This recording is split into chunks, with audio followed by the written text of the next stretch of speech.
Okay, good morning, everyone, and welcome to our series of teachings that we're pushing out in computer science.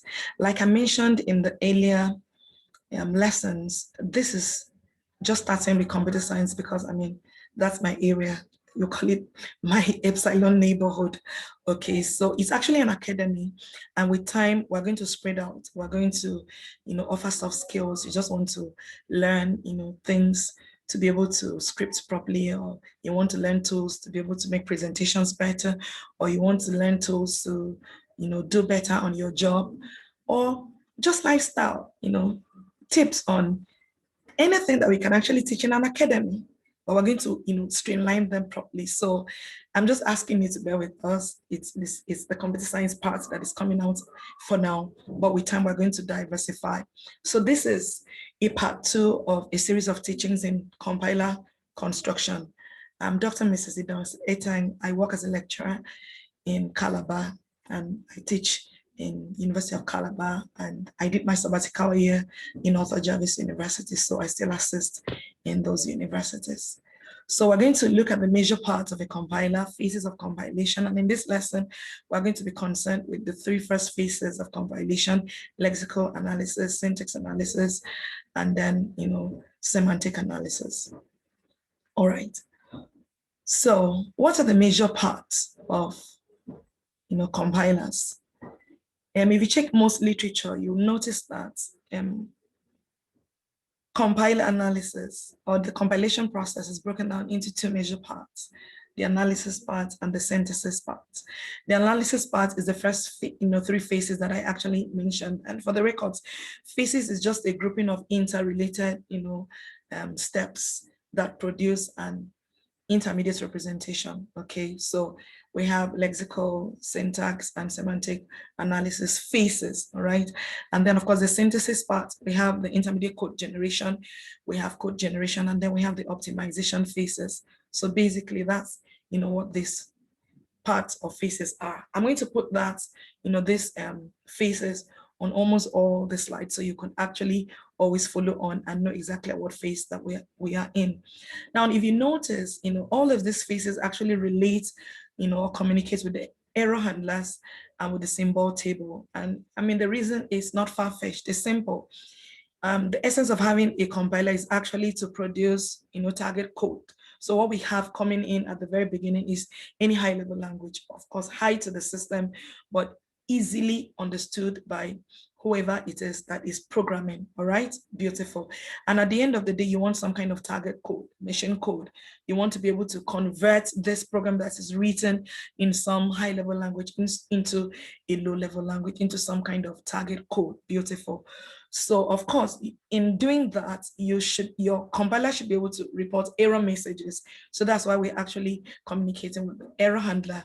And you should also have some, concepts or some things stored in your symbol table, like identifiers. You must be able to represent them on your symbol table, a list of all symbols that the compiler it's going to use for compiling that particular program. Beautiful.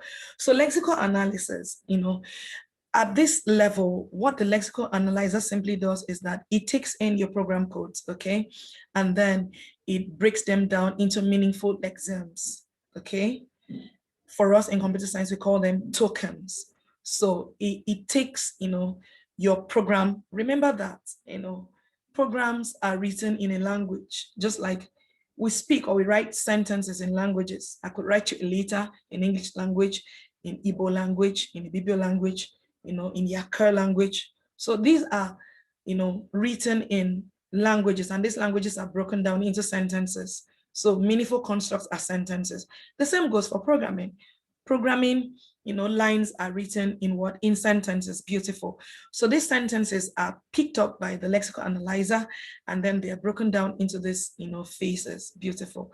So it puts, all of this into what we call tokens. It break them down into a token, where a token is actually a meaningful, part of the program that you're dealing with. It could be an identifier, it could be an operator, it could be a keyword, it could be a delimiter, it could be anything. For example, we have an example here.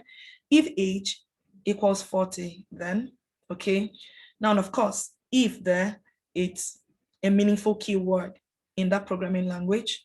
And then age is an identifier. An identifier is simply a unique name that is given by the programmer for whatever he wants to represent. I mean, for here, we think he wants to represent age. So age is going to contain some value, for this person's age. So if, the person is age 21, is going to contain 21. Beautiful. So that's what it is. And because that is the first identifier, it's described as identifier one. You see that. And then after that, we have the equality sign, sign. Okay, EQ, I mean, it's just a short form of saying that this is representing equality sign. And then you have the second identifier, which is what? You're right, 40. And then we have, a second example that almost everyone uses, new value equals to old value plus 10. So that is just showing, that every program sentence is made up of tokens, and these tokens have to be detokenized. In, trying to break down these sentences into tokens, your lexical analyzer is going to do, a few things. Of course, like we had mentioned in the previous lecture, we're going to have the white spaces taken out. We're going to have, extra comments taken out because those are non-executable parts of your statements. Okay, so now it's also good for you to know that these tokens can be described by what we call regular grammars. Every language is described by grammars, okay? And in computer science, we have regular grammars, we have context-free grammars, we have context-sensitive grammar, we have different kinds of grammar. So now the regular grammar just, takes a notation that tries to describe several parts of the programming language. So for instance, you want to describe an identifier. Back in the day when we used to, program GW Basic. Hello, how many people, programmed in GW Basic? If you did, please, say that in the comments section. All right. So we're told that if you're using an identifier in GW Basic, it shouldn't be more than 8 characters. It should actually start with a letter, and then it can be followed with a digit or an underscore and all of that. So you see this regular expression is showing that, oh, we're starting with a letter, but then we have a group. It can either be a letter or a digit, okay? And then the plus shows that, this can be repeated several numbers of times. Beautiful. Now, we see some information here that there's a way that, regular expressions can actually be described by DFAs, that's deterministic finite automata. Beautiful. So we're saying that a deterministic finite state automata can be used in the implementation of a lexical analyzer. Now we're going to see, this in the next slide. We're already here. So we see regular expressions, and this regular expression, I tried to explain, what, these expressions look like. I tried to explain, what this look like. So we see letters. Letters are made up of alphabets, A to Z, lowercase, A to Z, uppercase, made up of digits, of course, 0 to 9. Now that line that you see is showing that it can be made up of A or B or beautiful. So when you're trying to define what an identifier is, an identifier would start with a letter for this particular programming language, okay? And then, of course, it could continue with a letter and a digit, and then this is grouped. It can continue several times. Now, we see that represented on the DFA.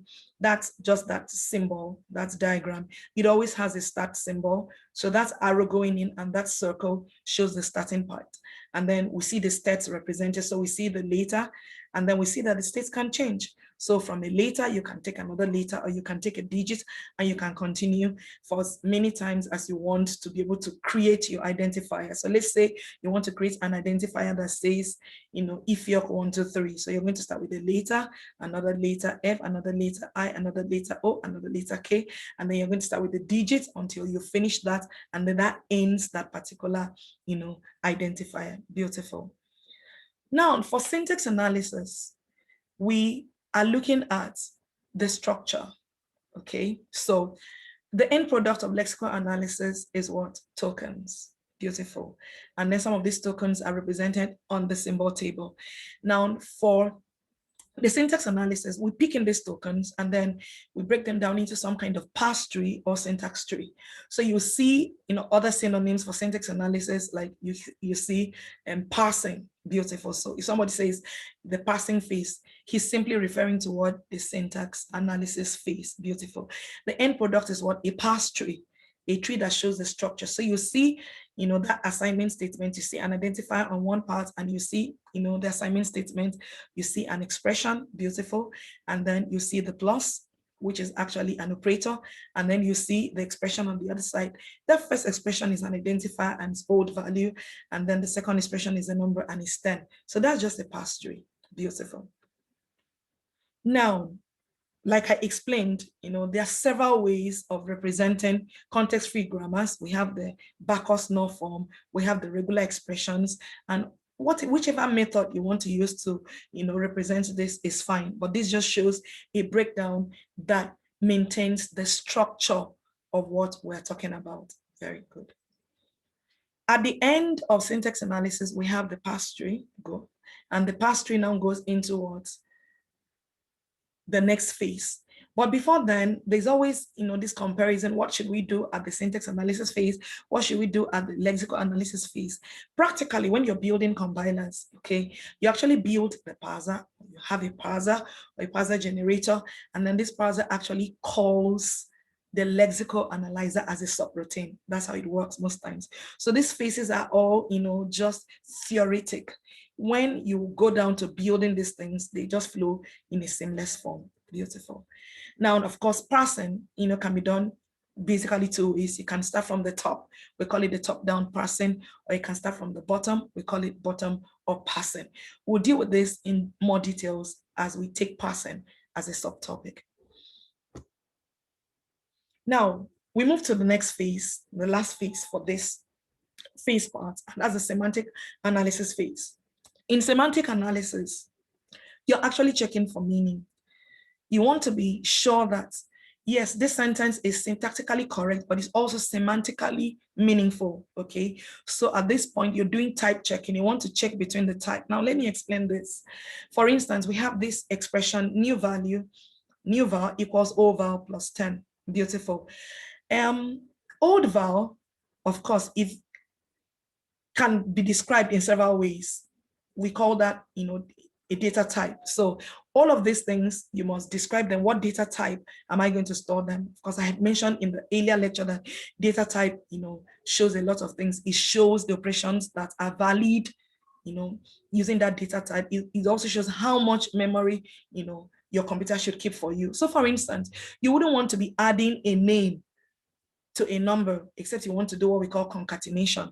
If you try to add a string data type with a numeric data type, it should flag you an error. So that's type checking, and that is actually done at the semantic analysis phase. Beautiful. So at the semantic analysis phase, we're dealing with what? Meaning. We are actually, putting semantic information on our parse trees. At the end of the day, you're going to have an annotated parse tree, a parse tree that doesn't just show you the structure, but it puts some meaning to what you're doing. You want to be sure that you're representing these sentences the correct way. So in this lesson, it was a brief one too. We saw, lexical analysis, syntax analysis, semantic analysis. This is some reading, list for you to read. And then, gradually we're going to send some more assignments for people to do. We want to say thank you for listening. And we want you to know that please, we're continuing with this set of lessons. We want you to share, we want you to subscribe, we want you to hit your notification bell, and we want you to be a part of this family. Thank you so much, and God bless you.